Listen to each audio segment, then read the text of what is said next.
আল্লাহ পাক রব্বুল আলামিন আল্লাহর হাবিবকে কেমন সম্মানিত ব্যক্তি হিসেবে আমাদের জন্য দিলেন। আল্লাহর হাবিব যেদিন মক্কার ভিতরে আসলেন, মক্কা নগরীর ভিতরে প্রচন্ড বৃষ্টি, কতদিন পর্যন্ত বৃষ্টি হইতেছে না। আল্লাহর হাবিব পদার্পণ করার পর যখন জন্মভূমির ভিতরে আসলেন, তাশরীফ আনলেন, আল্লাহর হাবিব তাশরীফ আনার পর মক্কা নগরীর ভিতরে এমন প্রচন্ডভাবে বৃষ্টি হইল, মক্কার মানুষেরা ডাক দিয়ে বলতেছে আমাদের পর্যাপ্তের চাইতে বেশি বৃষ্টি হয়েছে। সুবহানাল্লাহ। আল্লাহর হাবিবের জন্ম বৃত্তান্ত আলোচনা। আল্লাহর হাবিবের দাদা আব্দুল মুত্তালিব ডাক দিয়ে বলতেছে আমি আমার নাতির চেহারা এত সুন্দর, জিন্দেগিতে কোনোদিন এত সুন্দর শিশু আমার কোলের ভিতরে পড়ে নাই। আমি তো শাম দেশের ভিতরে ব্যবসার জন্য যাইতাম, ইরাকে যাইতাম, অন্যান্য রাষ্ট্রের ভিতরে ব্যবসার জন্য যাইতাম, কিন্তু আমার শিশু নাতি এতিম নবী মুহাম্মাদের মতো এত সুন্দর চেহারাওয়ালা শিশু আমার কোলে পড়ে না। এখানেই শুধু শেষ নেই, তার চাচা আব্দুল মুত্তালিব আসিয়া ডাক দেয়া বলতেছে আমার ভাতিজা, আমি তোমার সম্পর্কে অনেক কিছু জানি। আল্লাহর হাবিব ডাক দেয়া বলে তুমি আমার সম্পর্কে কেমনে জানলা? তার চাচা আবু তালেব ডাক দেয়া বলে ভাতিজারে শোনো, তোমার মায়ের জবান থেকে আমি শুনেছি যেদিন তুমি তোমার মায়ের গর্ভের ভিতরে আসছিলাম, যখন তুমি তোমার মা আমেনা গোসলখানার ভিতরে যাইত, তোমার মা আমেনা গোসলখানার থেকে বের হওয়ার পরে তার বান্ধবীরা সার্টিফিকেট দিয়েছে 3 দিন পর্যন্ত ওই গোসলখানার ভিতরে মেশকে আম্বরের ঘ্রাণ বের হইত। তুমি নবী মুহাম্মাদুর রাসূলুল্লাহ তোমার মায়ের পেটের ভিতরে আসার পর অন্যান্য মহিলাদের গর্ভের ভিতরে বাচ্চা আসার পর বেদনা শুরু হয়, প্রচন্ড বমি বমি ভাব হয়, কিন্তু তোমার মায়ের জবান থেকে আমি শুনেছি ভাতিজা তুমি সার্টিফিকেট শুনে নাও, তোমার মা আমেনা স্পষ্ট বলেছে তার কোনো ব্যথা হয় নাই, তার কোনো বমি বমি ভাব হয় নাই। তুমি যখন গর্ভের ভিতরে আসছো তোমার মা কোনো ব্যথা অনুভব করে না। এরপরে আল্লাহর হাবিবের চাচা আস্তে আস্তে সার্টিফিকেট দিতেছে এরকম ভাবে।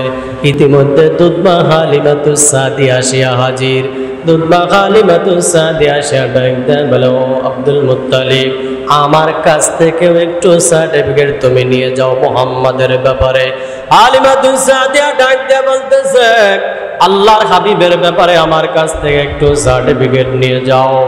মক্কা নগরীর ভিতরে ধনাঢ্য ব্যক্তিদের সন্তানদের আমি হালিমাতুস সাদিয়া দুধ পান করাইতাম, যে আমার কোলের ভিতরে 1000 2000 সন্তানদেরকে আমি দুধ পান করাইছি, কিন্তু নবী আরবি মুহাম্মাদের মতো এত সুন্দর সন্তান আমার কোলে পড়ে না। একটু জোরে বলেন সুবহানাল্লাহ। ইতিমধ্যে তারা দুনিয়ার ভিতরে বসে আল্লাহর হাবিবের জন্ম বৃত্তান্ত আলোচনা করতেছেন। জিবরাইল আমিন আসিয়া হাজির হয়ে ডাক দিয়ে বলতেছে চাচা আব্দুল মুত্তালিব আপনি শুনেন, আপনি জানলে আর কদ্দুর জানেন? ও দাদা আব্দুল মুত্তালিব আপনি জানলে আর কদ্দুর জানেন? ও হালিমাতুস সাদিয়া আপনারা তো জমিনেরটা জানেন, আসমানের খবর তো আপনারা জানেন না। আমার কাছ থেকে সার্টিফিকেট শুনে নেন। পৃথিবীর শুরু মহামানব বাবা আদম পয়গম্বরকে যেদিন আমি জান্নাতের ভিতরে নিয়ে যাইতেছিলাম, তাকে আমি জান্নাতের ভিতরে আমি জিবরাইল আমিন পৌঁছাইয়া দিছিলাম, তার চেহারা আমি দেখছি। ইউনুস পয়গম্বরকে মাছের পেটের ভিতরে আমি জিবরাইল আমিন দেখছি। ইব্রাহিম পয়গম্বরকে নমরুদের আগুনের ভিতরে আমি দেখছি। ঈসা রূহুল্লাহকে তার মায়ের পেটের ভিতরে আমি জিবরাইল আমিন দেখছি। মূসা কালিমুল্লাহকে তুর পাহাড়ে আল্লাহর সঙ্গে কথা বলতে আমি জিবরাইল আমিন দেখছি। একজন নয় দুইজন নয়, মতান্তরে 2,24,000 পয়গম্বরের কাছে আমি জিবরাইল আমিন ওহী নিয়ে গেছি। আমি তাদের খবর জানি, তাদের চেহারার ব্যাপারে আমি জিবরাইল আমিন জানি। আমার কাছ থেকে নবীর ব্যাপারে সার্টিফিকেট নিয়ে যাও। আমি 2,24,000 পয়গম্বরের চেহারার সাথে নবীর চেহারার সাথে মিলাই, তাদের চেহারার সাথে আল্লাহর হাবিবের চেহারার কোনো মিল নাই। জিবরাইল আমিন ডাকতে বলে শোনো, তোমরা তো জানো দুনিয়ার আসমানের খবর তো তোমরা জানো না। দুনিয়ার ভিতরে ইউসুফ পয়গম্বর ছিল সবচাইতে সুন্দর। মক্কাবাসী মিশরের বাসী ইউসুফ পয়গম্বরকে সার্টিফিকেট দিছিল সুন্দর। ইউসুফ নবীকে দেখিয়া সুন্দরী মহিলারা হাত কাটতো। কিন্তু আল্লাহর হাবিবকে ইউসুফ পয়গম্বরকে দেখিয়া মিশরের বাসীরা হাত কাটতো। কিন্তু ওই মিশরের ইউসুফ পয়গম্বরের চাইতে লক্ষ কোটি বেশি সুন্দর আমাদের নবী।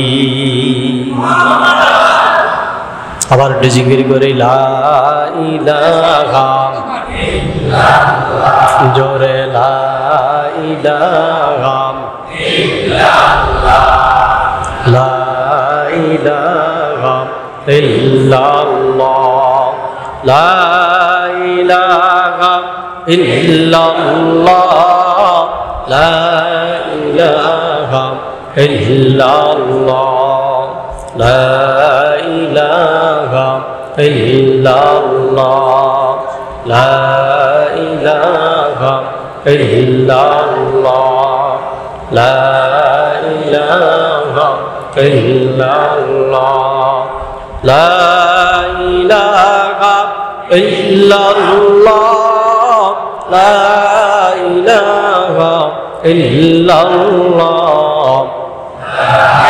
ইলাহা ইল্লাল্লাহ, লা ইলাহা ইল্লাল্লাহ, লা ইলাহা ইল্লাল্লাহ, লা ইলাহা ইল্লাল্লাহ, লা ইলাহা ইল্লাল্লাহ, লা ইলাহা ইল্লাল্লাহ, লা ইলাহা ইল্লাল্লাহ, মুহাম্মাদুর রাসূলুল্লাহ। সকলে পড়ি সাল্লাল্লাহু আলাইহি ওয়াসাল্লাম। কেমন শ্রেষ্ঠ পয়গম্বর আমরা পাইলাম। আমরা তিনটা জিনিস পাইলাম। শ্রেষ্ঠ এক নম্বরে শ্রেষ্ঠ কিতাব পাইলাম, 2 নম্বরে শ্রেষ্ঠ একজন লিডার পাইলাম। আকায় নামদারে তাজদারে মদিনা জনাবে মুহাম্মাদুর রাসূলুল্লাহ। সকলে জবান করে আবার পড়ি সাল্লাল্লাহু আলাইহি ওয়াসাল্লাম। কষ্ট হইতেছে আপনাদের? আওয়াজে কষ্ট হইতেছে মনে হয়। মাইক্রোফোন দিলে নাকি গুম গুম করে, এই জন্য দেয় না।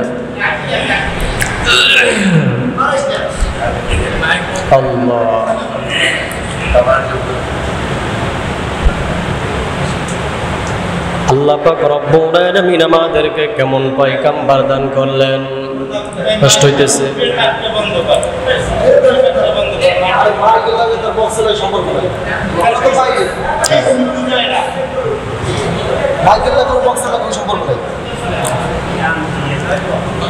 আল্লাহ পাক রব্বুল আলামিন আমাদেরকে কেমন মহামানব শ্রেষ্ঠ পয়গম্বর দান করলেন।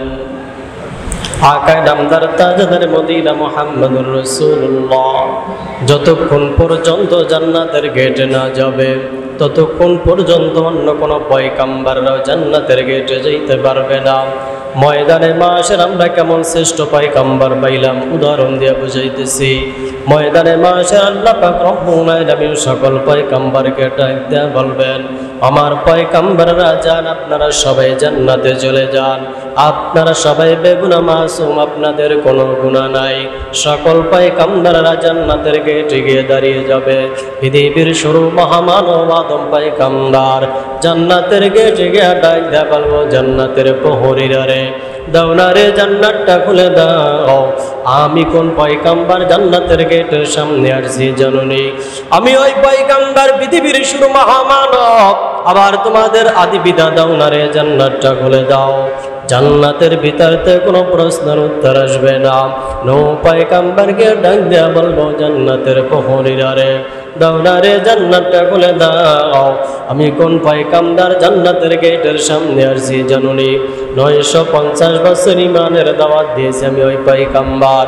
দাও না রে, জান্নাতটা খুলে দাও। জান্নাতের ভিতরেতে কোনো প্রশ্নের উত্তর আসবে না। ইব্রাহিম খলিলুল্লাহ গিয়া ডাক দিয়া বলবো, জান্নাতের প্রহরীরা রে দাও না রে জান্নাতটা খুলে দাও। আমি কোন পয়গম্বর জান্নাতের গেটের সামনে আসছি জানুনি? নমরুদের আগুনে নিক্ষিপ্ত হয়েছিলাম আল্লাহর পক্ষ থেকে, সেখান থেকে আমার আল্লাহ আমাকে রক্ষা করেছে। দাও না রে জান্নাতটা খুলে দাও, জান্নাতের ভিতরে থেকে কোনো প্রশ্নের উত্তর আসবে না। ঈসা রুহুল্লাহ যাবে, মূসা কালিমুল্লাহ যাবে। মূসা কালিমুল্লাহকে ডাক দেয়া বলবো, জান্নাতের প্রহরীরা রে দাও না রে জান্নাতটা খুলে দাও। আমি কোন পয়গম্বর জান্নাতের গেটের সামনে আসছি জানুনি? আমি ওই পয়গম্বর তুর পাহাড়ে আল্লাহর সঙ্গে কথা বলেছি। দাও না রে জান্নাতটা খুলে দাও, জান্নাতের ভিতরেতে কোনো প্রশ্নের উত্তর আসবে না। জান্নাতের প্রহরীরা হঠাৎ করে ডাক দেয়া বলবে, ও জান্নাতের প্রহরীরা রে। জান্নাতের প্রহরীরা ডাক দেয়া বলবে, আমরা তো জান্নাতের গেটের সামনে আদম নবীর নাম শুনি, নূহ নবীর নাম শুনি, মূসা নবীর নাম শুনি, ঈসা নবীর নাম শুনি, অন্যান্য পয়গম্বরের নাম শুনি। জান্নাতের প্রহরীরা ডাক দেয়া বলতেছে, যতক্ষণ পর্যন্ত নবী আরবি মুহাম্মাদুর রাসূলুল্লাহ সাল্লাল্লাহু আলাইহি ওয়াসাল্লামের নাম জান্নাতের গেটের সামনে আমরা জান্নাতের প্রহরীরা না শুনব, ততক্ষণ পর্যন্ত আমরা জান্নাতের প্রহরীরা জান্নাতের গেট খুলব না। কোন পয়গম্বরের উম্মত এবার একটু চিন্তা করে দেখেন, যতক্ষণ পর্যন্ত আমাদের পয়গম্বর জান্নাতের গেটের সামনে না যাবে, যতক্ষণ পর্যন্ত আমাদের পয়গম্বর জান্নাতের ভিতরে প্রবেশ না করবে, ততক্ষণ পর্যন্ত অন্য কোনো পয়গম্বরও জান্নাতে যাইতে পারবে না। কষ্ট হইতেছে কথা বুঝতে। আজকে সেই আকায়ে নামদার তাজদারে মদিনা মহামানব আল্লাহর হাবিবকে কিছু কুচক্রি মহল আল্লাহর হাবিবকে কটূক্তি ভাষায় গালি দেয়, নাউজুবিল্লাহ কর। আমরা স্পষ্ট ভাষায় বলে দিতে চাই, আল্লাহর হাবিবকে যারা গালি দেয়, আল্লাহর হাবিবকে যারা গালি দেয়, তাদের কোনো ধর্ম পরিচয় থাকতে পারে না, ঠিক না বেঠিক? আল্লাহর হাবিবের বিরুদ্ধে যারা কথা বলতে চায়, তাদের কোনো গোত্রীয় কোনো বংশীয় পরিচয় থাকতে পারে না, ঠিক না বেঠিক? আল্লাহর হাবিবের বিরুদ্ধে যারা কথা বলতে চায়, তাদের কোনো ধর্ম পরিচয় থাকতে পারে না, ঠিক না বেঠিক?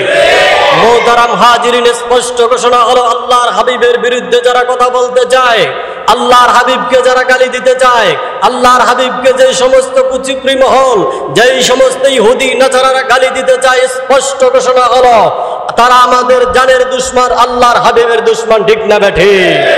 এই জন্য আল্লাহর হাবিবকে গালি দেবে আর আমরা বসে থাকবো, এটা আমরা সহ্য করতে পারবো? আল্লাহর হাবিবের সামনে সাহাবায়ে কেরাম রিদওয়ানুল্লাহি তাআলা আলাইহিম আজমাইন বসে রয়েছেন। ইতিমধ্যে এক সাহাবী আল্লাহর হাবিবের সামনে কটূক্তি করে ফেলাইছে। ওমর রাগান্বিত হয়ে গেছে, এমনি তো রাগ শরীরের ভিতরে।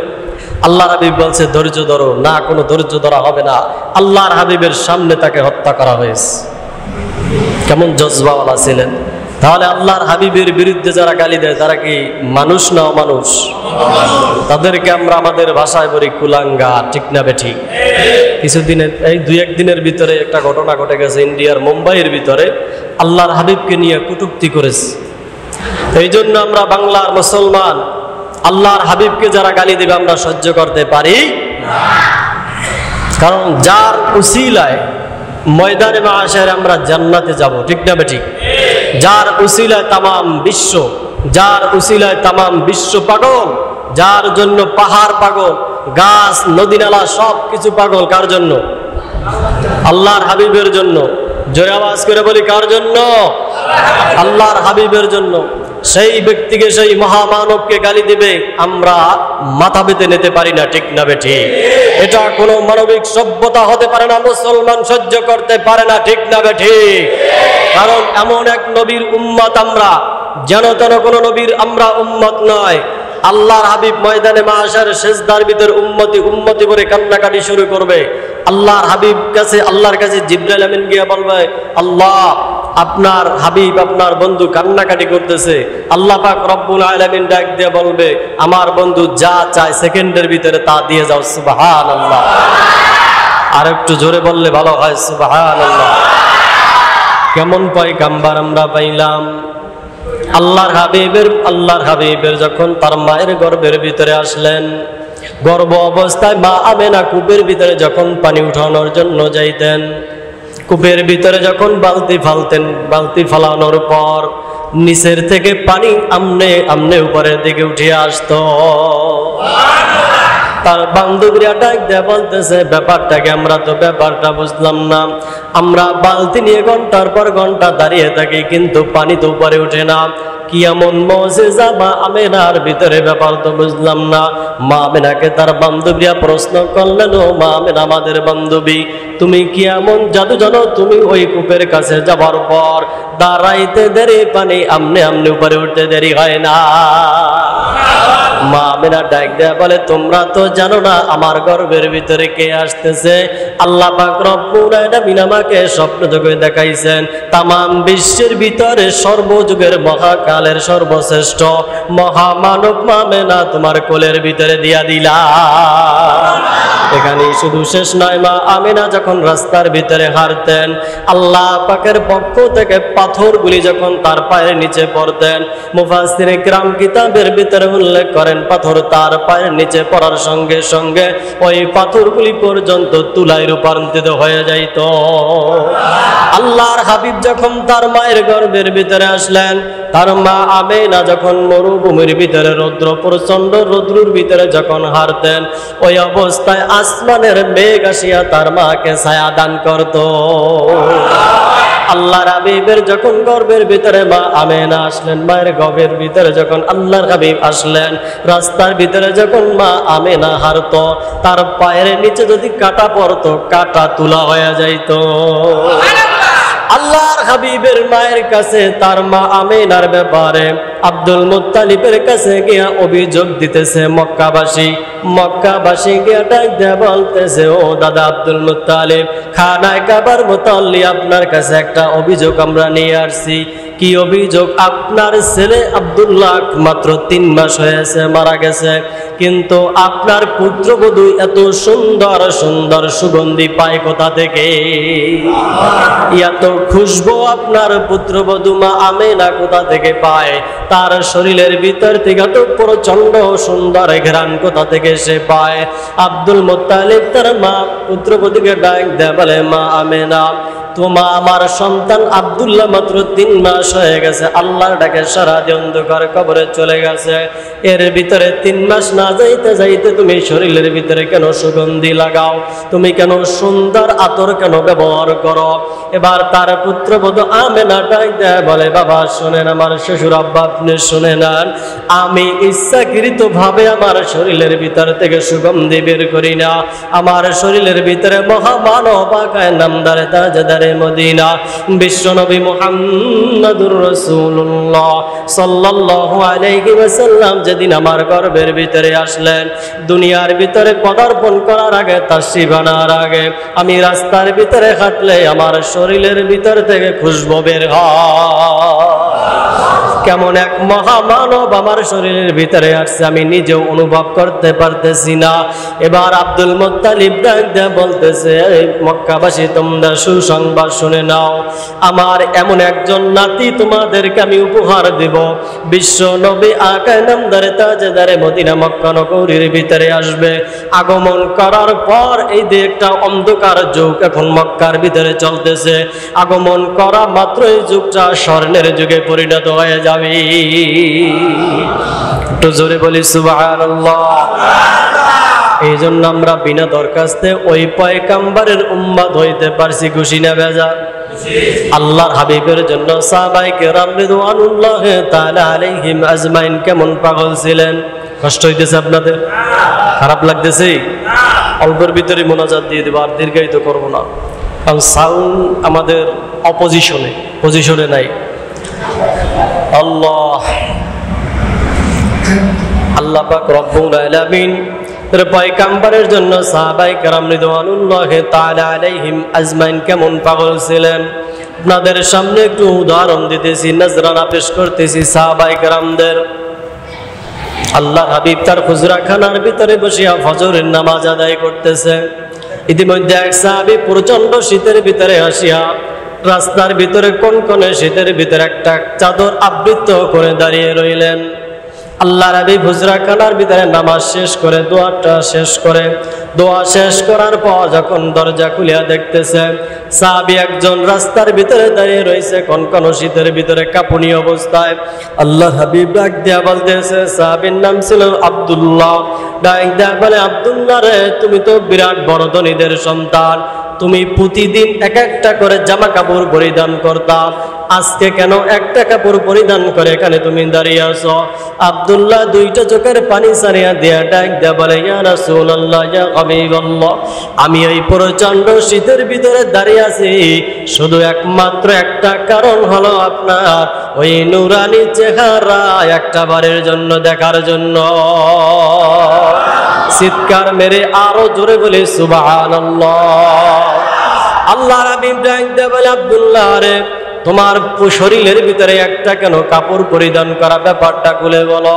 আব্দুল্লাহ ডাক দেয় বলে, ইয়া রাসূলুল্লাহ, ইয়া হাবিবাল্লাহ, আমি আপনার হাতের ভিতরে যেদিন হাত দেয়া পড়ছিলাম, লা ইলাহা ইল্লাল্লাহু মুহাম্মাদুর রাসূলুল্লাহ সাল্লাল্লাহু আলাইহি ওয়াসাল্লাম, আমি আপনার হাতে বয়া তোমার পরে কালিমা পড়ার কারণে আমার ঘর থেকে আমার মা আমাকে তাড়িয়ে দিয়েছে, কালিমা পড়ার কারণে বাবা আমাকে ঘর থেকে তাড়িয়ে দিয়েছে, কালিমা পড়ার কারণে আমার ভাইয়েরা আমাকে তাড়িয়ে দিয়েছে, কালিমা পড়ার কারণে আমার সমস্ত আত্মীয় স্বজনেরা বন্ধু বান্ধবেরা ঘর থেকে বের করে দিয়েছে। আমি তাদেরকে স্পষ্ট ঘোষণা জানিয়ে দিয়েছি, আমি আমার ধর্ম ছাড়তে পারি, মা ছাড়তে পারি, বাবা ছাড়তে পারি, বন্ধু বান্ধব সব ছাড়তে পারি, আমি আমার জাত ছাড়তে পারি, আমি আমার একমাত্র আকায় নামদার তাজদারে মদিনা যার হাতের ভিতরে হাত দিয়া পড়েছি, লা ইলাহা ইল্লাল্লাহু মুহাম্মাদুর রাসূলুল্লাহ সাল্লাল্লাহু আলাইহি ওয়াসাল্লাম, যার হাতের ভিতরে আমি হাত দিয়ে আব্দুল্লাহ কালেমা পড়েছি, আমি ওই মুহাম্মদকে বলতে পারবো না।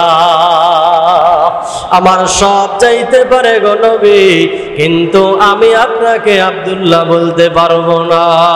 সুবহানাল্লাহ।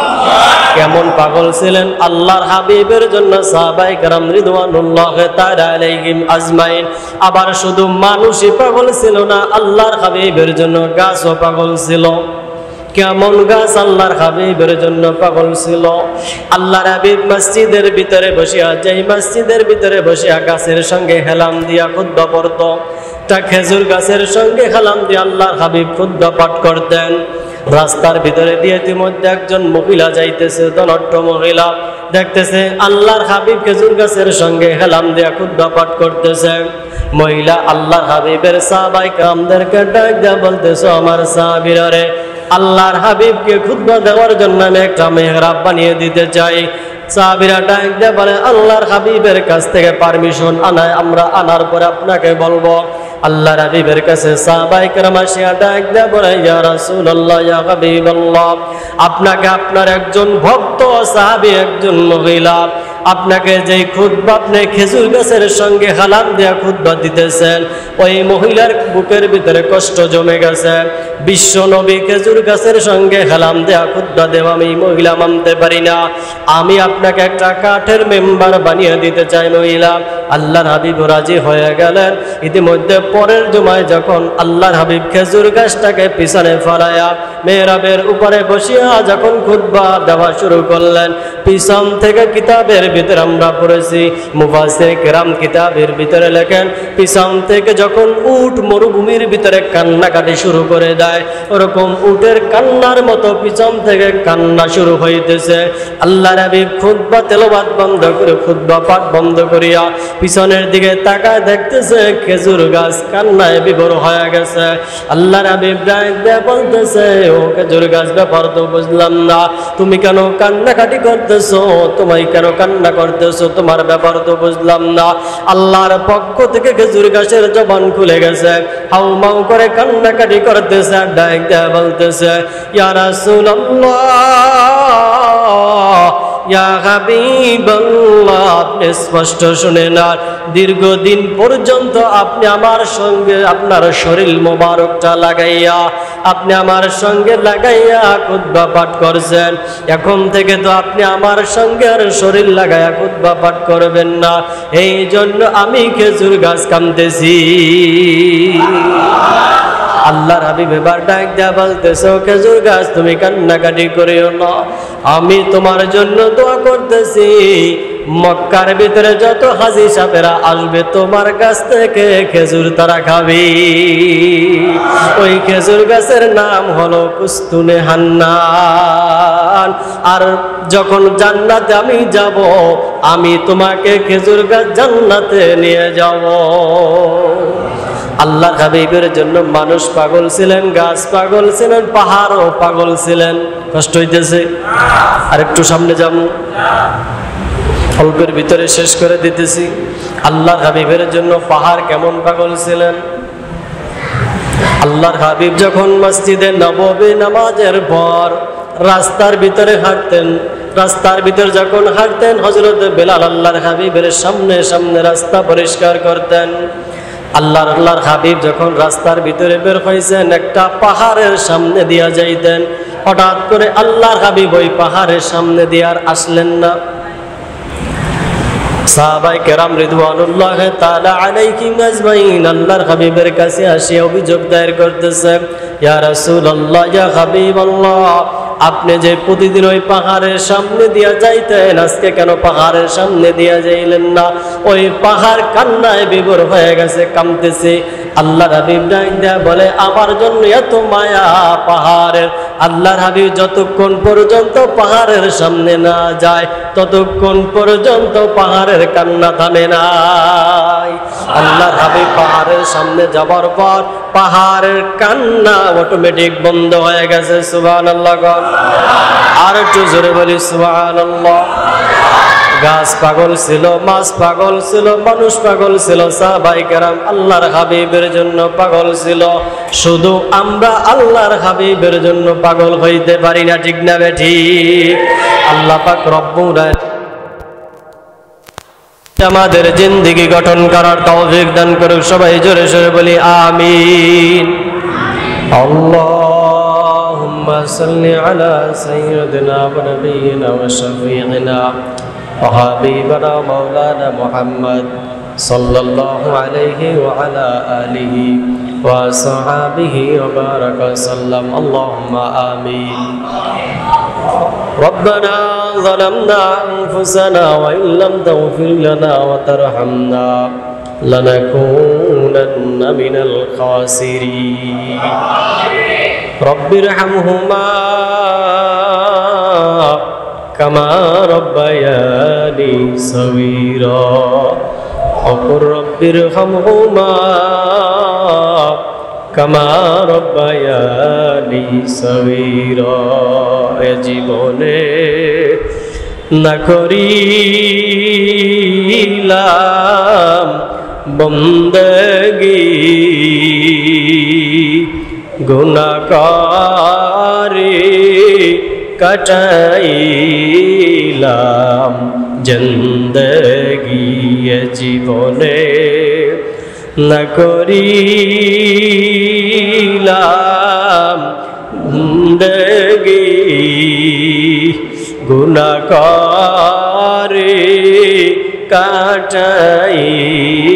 কাটাইলাম জিন্দেগী তওবা করি আবার তাওবা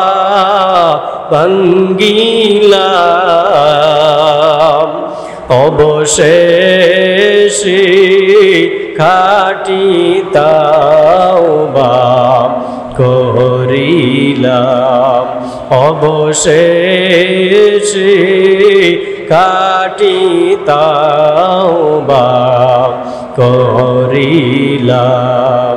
বান্দা যখন জাহান্নামে আল্লাহ জ্বলিবে কেমনে আল্লাহ আপনি সহ্য করিবেন। বান্দা যখন জাহান্নামে আল্লাহ জ্বলিবে, কেমনে আল্লাহ আপনি সহ্য করিবেন, কেমনে আল্লাহ আপনি সহ্য করিবেন। আয় আল্লাহ দয়া করে মালিক আমাদের জিন্দেগীর সকল গুনাহ খাতাগুলি মাফ করে দেন। আল্লাহ জানিয়া না জানি আল্লাহ কত গুনাহ করে ফেলেছি, আল্লাহ সকল গুনাহগুলি মাফ করে দেন গো আল্লাহ। বিশেষ করে মালিক জানি না কার জানি জনম দুঃখী মা নাই, কার জানি জনম দুঃখী বাবা নাই। আল্লাহ বাড়ির ভিতরে দরজায় গিয়ে কোনদিন মা বলে ডাক দিতে পারবে না গো মালিক, বাবা বাবা বলে ডাক দিতে পারবে না। আল্লাহ এতিম সন্তানদের হাতের উসিলায় তার মা বাবার কবরটুকু জান্নাতের বাগান বানায় দিন। আয় আল্লাহ এখানে যারা উপস্থিত আছে মালিক জানি না কার জানি মা নাই, কার বাবা নাই, আল্লাহ প্রত্যেকের মা বাবার কবরটুকু জান্নাতের বাগান বানায় দিন। আয় আল্লাহ এলাকার ভিতরে যত মাইয়াত অন্ধকার কবরে শহীদ আল্লাহ সকল কবরবাসী আল্লাহ মাফ করে দিন। আয় আল্লাহ আমাদের দুয়ার উসিলায় সকল কবরবাসীকে চির জান্নাত দান করেন। আল্লাহ মসজিদের মুসল্লি যারা অন্ধকার কবরে শহীদ আল্লাহ সকল কবরবাসী আল্লাহ চির জান্নাত দান করেন। আল্লাহ আজকে যারা দোয়ার আয়োজন করলো আল্লাহ তাদেরকে কবুল আর মঞ্জুর করে নিন। আল্লাহ মসজিদ কমিটিকে আপনি কবুল আর মঞ্জুর করে নিন। আল্লাহ মসজিদের ইমাম সাহেবকে আপনি কবুল আর মঞ্জুর করে নিন। পর্দানিশী মা বোনদেরকে কবুল আর মঞ্জুর করে নিন। আয় আল্লাহ জানি না কার মনের ভিতরে কি ব্যথা, আয় আল্লাহ আপনি গায়বী ভাবে পূরণ করে দিয়েন। আল্লাহ যারা ঋণগ্রস্ত আছে মালিক তাদের ঋণ পরিশোধ করার তৌফিক দিন। আয় আল্লাহ যারা অভাবগ্রস্ত আল্লাহ তাদের অভাবকে আপনি দূর করে দিন। আল্লাহ যারা অসুস্থ আছে আল্লাহ তাদেরকে সুস্থতা দান করেন। আল্লাহ আপনি গায়বী ভাবে পূরণ করে দিয়েন। আয় আল্লাহ দোয়ার আয়োজন যারা করলো বুদ্ধি দিয়া পরামর্শ দিয়া টাকা পয়সা দিয়ে আল্লাহ প্রত্যেকের দানকে কবুল করে নিন। আল্লাহ দানের উসিলায় ময়দানে মাশারে নাজাতের ফয়সালা করে দিন। আয় আল্লাহ